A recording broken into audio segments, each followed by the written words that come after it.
guys, welcome back to the Pulling Curls podcast. Today on episode 106, we are talking about what it is like to get an epidural. I always wondered this before I had my own epidural, so let's untangle it.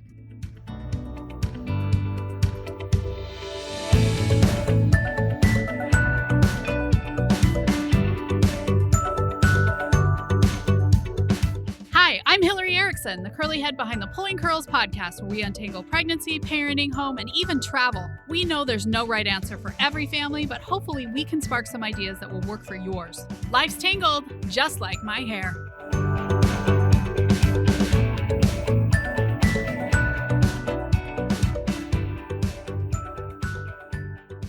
Hey guys, before we get started, could you leave a review? It really helps when you guys leave a review and tell me which episode you really like so that I can make more of those. So if you're interested in more information on pain management, let me know with a review. Okay, guys, today's guest is my friend Stephanie. We work together here in Phoenix, and now she's actually in Florida. So we'll get kind of a viewpoint of across the nation of different kinds of births. But she is the mom of two and has been a labor nurse, she says, for almost 18 years. So tons of experience on today's podcast. Do you feel prepared for your delivery? In just 3 short hours, you can be prepared for the confident, collaborative delivery you want. You'll know what to expect and how to talk with your healthcare team, and there are no boring lessons in this class. I'll use humor, stories from my 20 years in the delivery room to engage both of you. I love how Alyssa told me that she found herself laughing at things that used to sound scary. Most of all, you guys are going to be on the same page from bump to bassinet. Join the online prenatal class for couples today. You can save 15% with coupon code UNTANGLED. You can find the link in the show notes. Hey, Stephanie, welcome to the Pulling Curls podcast. Hey, girl. Hey. So excited to have a friend on here to talk about epidurals. Yes, I'm excited. I can't believe I'm so excited that you're doing this. Congratulations on all your new fun things. Yeah. So Stephanie and I worked together, and we worked together before you even ever had a baby. Yes, this is true. So I know like both sides of these fun, exciting adventures now. Yeah. Whereas before you only knew one side, the other side. Yeah. The other side, the dark side. I don't know. I think I'd prefer not to. Although when I was pregnant and I'd watch people get an epidural, I'd be like, oh, I am so jealous. Yes. Now that I know, 100%. I think I'm a little bit more pro epidural than I was before. Yeah. And I wish I had a catheter at night. Oh, yeah, for sure. My second pregnancy, I remember walking around thinking about how I cannot wait for that one thing. Right. I just don't want to pee all the time. Can someone pee for me? Right. And it was always so disheartening when you're like, oh my gosh, I gotta go. And you run in the bathroom and you're like, wait, what? That's it? Like, no, there is more in there. There has to be more in there. And then there wasn't. Okay. So let's talk a little bit about the epidural process. We are both experts in how an epidural, well, we don't put them in. Whatever happens behind their back is all magic to us. But as far as a patient, yeah. So it starts by the patient asking for the epidural, right? Absolutely. Yep. You have to say you want it before we could just give it to you. Yeah. And if it's something you're planning on, I always would recommend letting your nurse know as soon as possible, just so we can kind of coordinate things and we can keep an eye out for what's going on. Yeah. I always tell people, don't wait till you're crying to get your epidural, because if you wait till you're crying, add about another 30 to 45 minutes to that crying. And by then you'll be just in control, not in control anymore. So always ask before you get to that point where you think you're not going to be able to be in control of yourself.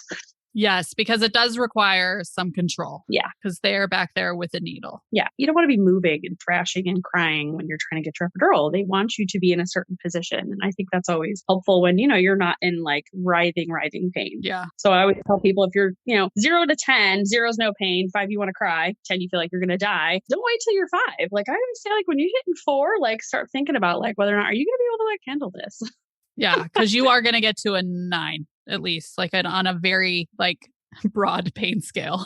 I don't know about 10 being you're on fire. You are literally on fire. Yeah, you're on fire, or a limb is dragging on the ground behind you is a 10 for me. A nurse's pain scale is very different. Probably a labor nurse's pain scale is also very different. Do you think than a med surg nurse? Oh yeah, 100%. 100%. I literally had a patient the other day that was talking on her cell phone, chewing gum, which I told her she already had to spit out, and smiling at me. And I had, you have to ask for their pain scale. And she's like, oh yeah, it's a 10. And she's chewing her gum and smiling. And I'm like, so let's revisit this pain scale, because I'm not thinking you're surely like knowing what a 10 is. Because this is not a 10, girlfriend. Like, you haven't stepped on a tack. You haven't stepped on a Lego in the middle of the night in the dark. Like, this is like legitly not 10 for you. So let's talk about this. This is not what it's going to be like here at the end. Yeah. When in California, where nobody spoke, I didn't speak anybody's language. We always use the faces, right? And sometimes I feel like the faces is better, because I'm like, look at your face. It's smiling. That's still like a 1 or a 2. Yeah, especially for younger patients, I use that too. Like, and I love that we have it on the wall at work where I work now. It's so easy. You can just be like, so like on this scale right here, where are you thinking your face is? Yeah. That's always entertaining. I think that's a good one. I also tell people not to be afraid and get it too early of the pain they might have, because it does take effect like all things considered, fairly quickly. Yeah, I mean, it within 10 to 20 minutes, you're pretty comfortable. I mean, you're starting to feel your contractions get shorter and shorter and shorter, and then they're all of a sudden like, if the nurse is asking you, oh, so you feeling your contractions? You're like, oh, what contractions? And that's always my favorite thing to say. Like, oh, what contractions? That means none. That means your pain is now a 0. Yay, epidural. Yes. Okay. So they do sit you up. Most people will sit up for the epidural. I used to have some doctors who laid down. What do you do at your hospital you're at now? Depends on the doc. A lot of them sit up. We do still have some of the older guys that do laterals. So you'll lay down on one side or the other, depending on if they're right-handed or left-handed.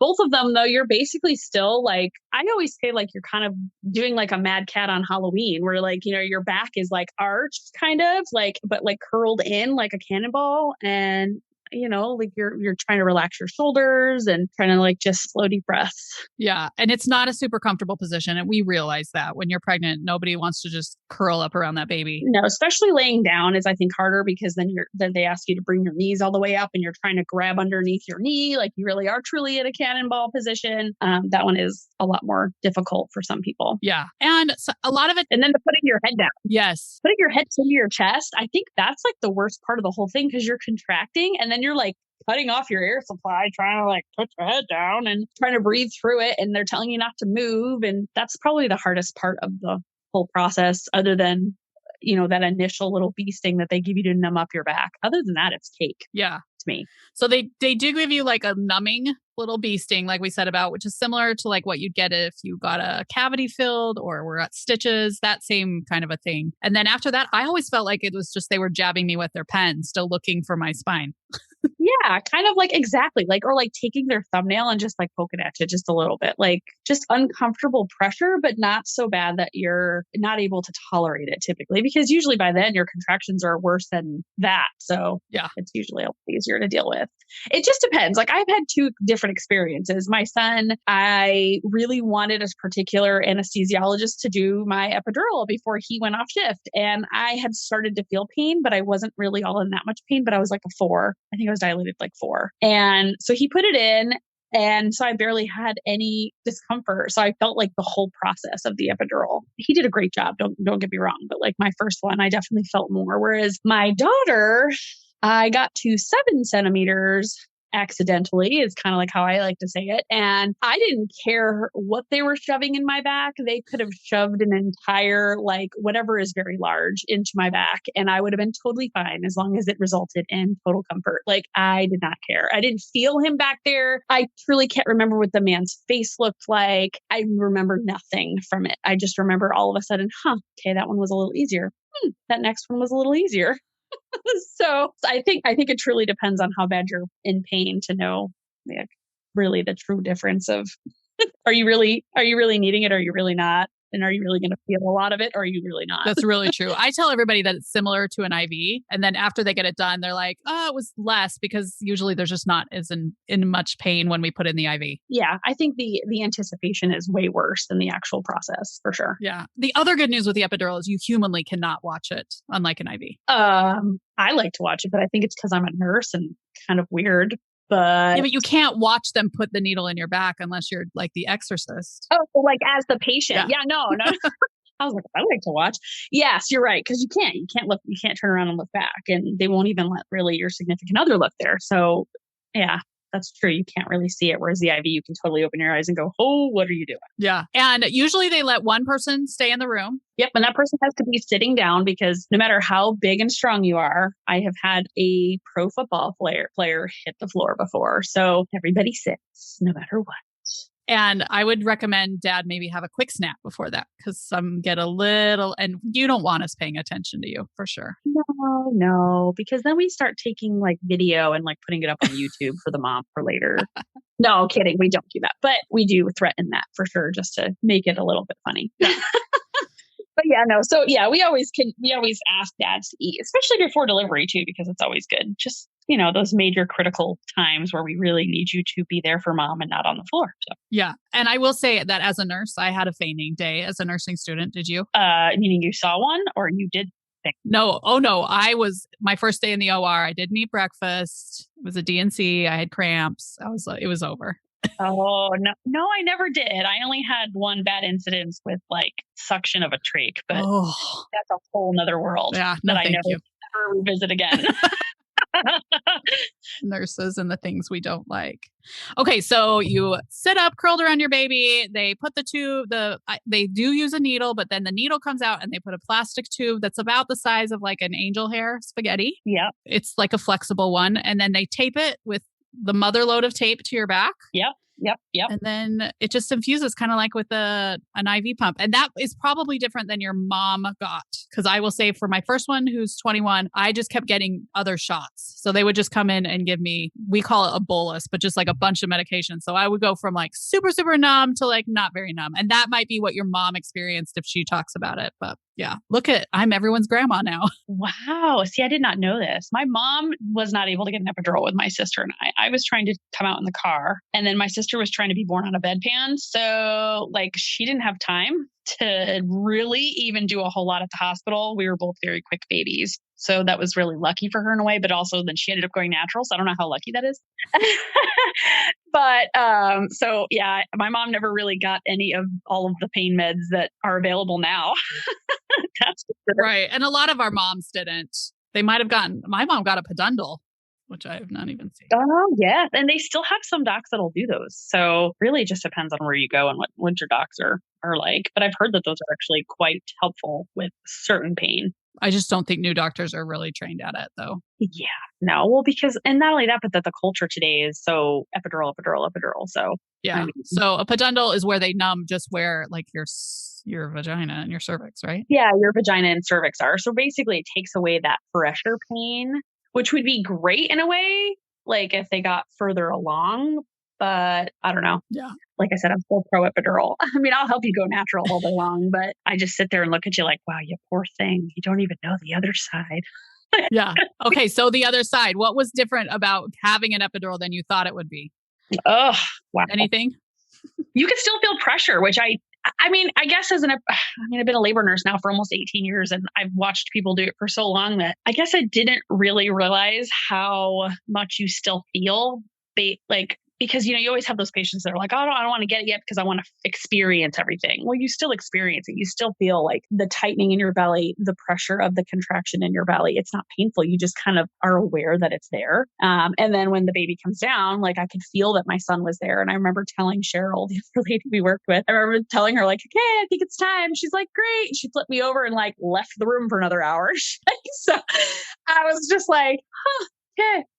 Apparently I'm just going to feel more and more pressure. So it was interesting because I do have I had a lot of patients before say, I really want to feel this and experience this. And then now that I've had an epidural with 2, I can kind of tell you like, yeah, you still do experience it even with an epidural. I mean, I guess you do have some epidurals that are a little heavier than others. Really just depends on the doc. But yeah, you still feel it. And I just didn't realize that as a nurse before. Yeah. And as a patient, you can say, this seems really dense. I'd like to be able to move a little bit because it's on that IV, we could turn it down or we can turn it up, depending on how much you're feeling. Yeah. Turn it off. Yeah. Yeah, for sure. Yeah. Or we can turn it off, but that's my last resort. I like to turn it like half it. Let's just put it in half, No. Yeah. Cause I always feel like once you turn it off, like there's no getting back to that full relief that you had before. Like none. Like there's just no way. Cause that initial, they give you like right after you get like it's placed where it needs to be for the anesthesiologist, they give you like a dose of medicine. And that dose of medicine is like initially like that first, like, hey, here, take all this medicine, make you feel better. It'll start to take away that contraction pain faster. I don't think they like give you that big of a dose again. I don't know. Like, I guess I'm not a CRNA, so I really have no idea. But yeah, I don't feel like you get as comfortable later. I don't know. I don't know why it would work differently. I guess that would. I guess if they gave the initial bolus, so what they do is they initially give you quite a lot of medication and you might feel very numb. And that's a great time for a nap. And then it kind of wears off just a little bit. And so don't be worried that you're like, it's going away. No, it was meant to wear off just a skosh. Yeah, because you get to that point where like right after you're like, wow, I can't really even feel my wiggle in my toes. Or sometimes you can't really feel the wiggle of your legs, or you can't even bend your knees. But then all of a sudden later on, you're like, whoa, I'm able to bend my knees. What's going on? I think it's wearing off. It's not. It's just, it's kind of evening off to what you're getting on the pump that's continuously giving you medication versus that big dose they give you in the beginning. So it's still working. It's just getting you closer to where you kind of want to be, because you still want to be able to move and you still want to be able to feel things for later when you have to push and bend your knees and do all of that for however long you have to do it. Hopefully like 3 seconds. Yeah. Bending your knees. I mean, that's a perfect epidural, is if you can still bear a little bit of weight and 100%. move and feel some autonomy. Yes. Versus just a lump of log. Okay. So the other thing I thought too is, as a patient, they're always like, you'll feel pressure.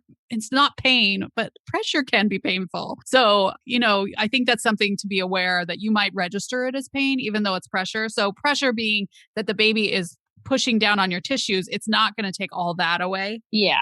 But that can still be uncomfortable. Especially when you get to like the pushing time, like you'll feel the pressure and stuff and it'll be a little bit uncomfortable. But then when you start pushing, typically because you're doing something about that pressure, it actually makes you feel better. But then when you're worried that, how am I supposed to say it? Kind of like when you're crowning, when the baby's right there, I always call it the ring of fire. Sometimes no matter how much epidural you got on board, that's going to hurt. And it's for such a short period of time. And it's actually really good for you because it helps your perineum stretch out. So you kind of reduce that risk of tearing and the need for episiotomies and things like that. And it helps squeeze the baby a little bit more, which kind of helps get all that fluid out. So there's so many good things about it, but it's uncomfortable and it's kind of excruciating. And that's why I call it the ring of fire, because it literally feels like your cooter's on fire, for lack of a better word. Yeah.